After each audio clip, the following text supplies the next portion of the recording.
Welcome to a Friday Reads, where I talk about what I read, what I'm reading, what I hope to get to next, and I have both read a lot and not much, because I did it in like a very condensed period of time. Because I don't think I've really finished that much since we've last chatted. I have made progress in Memories of Ice. We're not going to get into it. I've made progress. I'm not where I need to be, but I'm making progress. So don't come for me, Roger or Stephanie. I'm working on it. I'm in the middle of chapter 18. We all know how long that one is. I'm working on it. That is like a consistent critique I have. I don't want to say complaint, but a critique I have is that sometimes, like, say you're reading a Robin Hobb book and they are really long chapters, but it's like because the chapter contains like a scene and that scene is just taking that long. That is not the case for many long Malazan chapters. Some Malazan chapters are that long because they are that scene. I'm thinking of one in Bone Hunters, and it makes sense. But many times, you're jumping locations, you're jumping character perspectives, you're jumping events. So it's like, why couldn't this simply be split from an hour-and-a-half long chapter into 3 30-minute chapters? Inquiring minds would like to know. I mean, the book's already long. Who cares how many chapters are in it? It doesn't need to be 1,000 pages and only 30 chapters. Like, anyways, like I said, that's just me. It is a very good book, though. Like, the lore drops in the third part. And I've read a little bit more of these Burning Stars, but really not that much. I need to. Once I catch up on what I'm supposed to do on Memories of Ice, I will then get to this and read this. That's on the docket. But what I did do is I started and finished within 24 hours the new Abby Jimenez. Because, like, she's, like, my favorite. I think this could be a controversial that I like this one as much as I do, because the last release, and this is the same group of friends as the last release, which is Say You'll Remember Me. The first one had the guy Zayden. His name wasn't Zayden, it was Xavier? I don't know. It was with an X, and now I'm, like, questioning everything. But that was a long-distance relationship one, and I think that one, although I think it was an easier romance to root for, spent so much time in the long-distance part of it that it reminded me of long-distance things, and that's not my happy place. This one, like, so much pining. It reminds me of season 2 of Bridgerton a lot, and we all know that's my favorite season of Bridgerton. But the premise is, like, for some people, I think going to be too much. And so we have these two people who met one night, and she ends up getting a ride home with this other person's best friend, and that starts them dating. And then, through a confluence of events, they become close platonically. They share a dog together, they're always exchanging books, they're always talking with each other, they're very invested in each other, while she's dating his best friend. And no lines are ever crossed. It's just incredibly messy. And then, of course, it's an Abby Jimenez book, so there's, like, heavy topics here. She is very impoverished, working so much, and has a very abusive parent, and then one kind of neglectful adjacent parent, and he has just gone through a lot of familial loss. So there's a lot of that going on, and then the best friend has his own stuff, and, like, it's messy. I will say that, like, I instantly was on board with who the end game was supposed to be, and although I could feel slightly mad for Mike, that's his name, I don't feel bad for Mike, honestly. Like, Mike is a fictitious character, and, like, he'll get his stuff together. He'll get his own book one day, and I will root for him when he is more rootable. Right now, he was not dateable in this book. Like, truly, I can see in a scenario where he is dateable in the future, a redemption.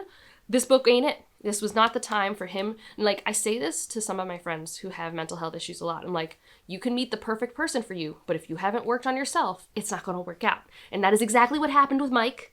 And I just really wanted it to be the other ones. And I think because of the nature of both of them ignoring their feelings, but also obviously having this connection, you just get a lot of yearning, a lot of pining. There is, like, a line and a moment that happens, and, like, I'm not a swoon person, but I was like, wow, that was amazing. So I really enjoyed it. It's made me honestly want to go back and reread other Abby Jimenez. So, like, as much as I was disappointed by last year's Abby Jimenez release, is as fulfilled as I was with this one. And I had a cold last weekend, which maybe you still might hear a little bit of. And it was just nice to, like, have something that really distracted me while I was, like, you know, best friends with a box of tissues. So I read that, and I have started my audiobook of The Liar's Knot, because if you watch the TBR, I'm like, or I could spend time with Vargo, and guess what I chose to do? And it's been delightful. I have made such a good decision. Like, goodness, do I love this series. I love them so much. And it also is nice because we'll talk about it in a bit, but I finished Expedition 33, and I'm not going to spoil Expedition 33, but I'll talk about my problems because it has consumed a non-zero amount of my headspace. But for some reason, like, the time period and, like, some of the layers and, like, how the story works. Like, if you've played Expedition 33, and if you've read the first book of Rook and the Rose, I think you could see some of what I'm talking about in terms of pivots and connective tissues and the layers that are happening. They're not the same. And I wouldn't say if you like one, you'd like this, but it's been helping me move on from Expedition 33, which has been difficult. And I also, since I love Mask of Mirrors. Mask of Mirrors is like a perfect book. It's easily currently my favorite in the whole trilogy. I love all of them, though. And this one I've read twice, but I don't actually remember all the beats. So there's also this sense of discovery that's happening right now. Because I'm like, we're at this character relationship point, and I know we need to get to this character relationship point, but I cannot remember the events that develop us from here to here. For 2 different relationship points, and I'm just like, excite. I excite. So that's what I've been reading. Those are my current plans. And I do need to, like, probably, like, this time next week when we're chatting, I have finished this book. I am manifesting it. I have finished this book. I think there's a couple reasons why I haven't. One, like I said, it can't be a good audiobook for me. And 2, it isn't, like, unless, something can really happen. Like, we're really just in the setup. But if it keeps feeling like it's felt here for the whole book, it's like a 3 to 3.5 star read, which isn't bad. But that also makes it harder when I have limited free time to pick it up. Now, that said, I don't know how much of that is the book's content or my headspace, but, like, I have proven to myself that when I want to read a book, I read it, right? So some of it has to be a little bit how this is slowly started, but I had so many people in my comments being like, I loved it by the end. I'm obsessed. I think some people started loving it a little bit earlier than me, but I'm only on page 144, so time can tell. So then, like I said, the things I've been primarily doing, we did go see Project Hail Mary. Delightful. Exactly what I thought it would be. It was just an enjoyable time. What can I say? I read the book. I didn't remember a lot about the book. Didn't matter. Ryan Gosling can literally act against a rock. That's pretty funny. And, like, I do think one of the reasons why I really like this book, and probably why I really liked The Martian, and why What's-Its-Face, Artemis, didn't land for me at all, and I DNF'd, is, like, I do like watching competent people problem solve. I do. Because you know what? I live in a world of incompetence. Frequently. All the time. On a global scale, on a local scale, incompetence runs rampant. So to have some competence, amazing. Which is, why I love Cordelia from the Verkoskin saga and things like that. And so Ryan Gosling, already really charismatic, being a competent problem solver character in Project Hail Mary is just, like, great. And then, like, I don't know why, but I've been, like, putzing about in Act 3 of Expedition 33, and then on Sunday I'm like, I should just finish the game. Because you can just finish the game. And I didn't want to get too over-leveled. I still was probably, like, a smidge over-leveled. Like, I think maybe I wanted to be high level 50s, not mid to late level 60s, for those who care. And I truly thought I was done with reveals after Act 2, and I was not. And then I was, like, at the end of Act 3, like, what? And then I was like, what? And then I've, like, literally watched hours of content on Expedition 33. Of Easter eggs, of lore building, of the creative process. I have been obsessed with this game.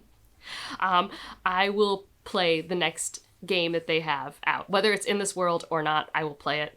I don't need a direct sequel. I don't think anyone's talking about there being a direct sequel. There could be an in-world sequel, but I think the intention is to be more like what I hear the Final Fantasy games are. But boy, guys, I'm just like, I'm not okay. I'm not okay. I haven't been so emotionally affected by art in a minute. And especially video games can be hard for me, and not, mainly because my sample size is so small, but within my sample size, I've usually not been carried away by stories in a video game, and I think this one just had literally so much heart in it. And it was in the ability to feel what the characters are feeling is emotionally manipulated to such a high degree. And yeah, I really enjoyed it. I know that they're thinking of making a movie. I don't know if that would work because, like, I don't necessarily know if the plot on its own, without the me working to find the answers, would still land, but still, like, oh, so good. It's my favorite thing that Charlie Cox has no idea what's happening in this video game. He does not play video games. He's never played this video game, and everyone keeps being like, "You're Gustav," and he's like, "Cool." That was like an afternoon of his life. So funny. Another video game I've picked up, because apparently I'm one of those people now, is Dispatch. I'm not very far. I'm in episode 3. And I think the story will be fine. I'm not there for the story at the moment. It can grow on me. I don't dislike the story. I'm there because I want to move things around. I want to send supervillain hero things to different spots. That's all I want to do. And I was going to do it last night, but we had a tornado warning, and I had to go hide in a basement, and we lost power. And it was a whole thing. So, you know. And that's just been my life with media and things like that. I will get back on things, I swear. I don't think I have other thoughts. So, short Friday reads. Snappy. I will continue this. I swear. I promise it'll happen. If you don't want to tell me what you're reading, doing, or watching, well, let me know which Reddit bingo square has you most excited. I do know it's out. I haven't looked at it too in-depthly yet, and I'm excited to get together my recommendations and my own TBR. Should be fun. And if you just want to leave an emoji to let me know you're here, leave fireworks, because the night we met has fireworks on the cover. And otherwise, like if you liked it, subscribe if you want to, and I'll see you in the next one. Bye.